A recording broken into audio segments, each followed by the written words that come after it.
In the first weeks of the Army Reconnaissance Course, students learn to recognize terrain features, plan their routes, avoid obstacles, and learn leadership qualities in a recon setting. But now they move on to something more advanced when they act as a platoon as part of an Infantry Brigade Combat Team. James Bond has nothing on the Army Reconnaissance Course's Phase 2 assessment, Operation Goldeneye.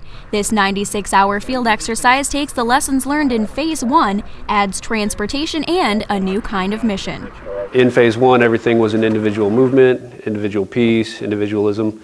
In Phase 2, they kind of come together as a squad, and now they're going to operate as a section in either an IBCT platform or an SBCT platform. With the addition of platoon-level operations, these students will take to the back roads of Harmony Church, where they will effectively recon an area.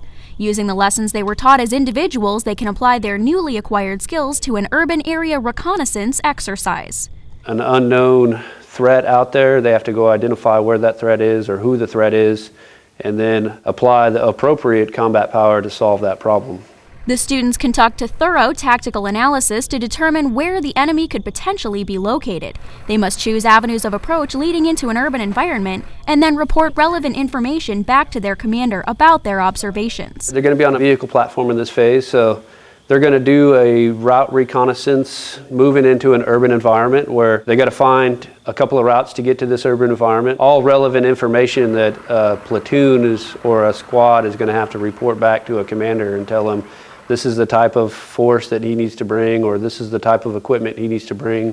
For the students, the hardest part of Phase 2 is learning how to operate as a platoon while collecting intelligence in ambiguous conditions. Make sure that all the information is flowing between where we are on the battlefield and where they are behind us. But this exercise will make them more efficient leaders as they have to learn to plan everything, even something as simple as sleep. Section 222, does that make sense? You know what I'm saying?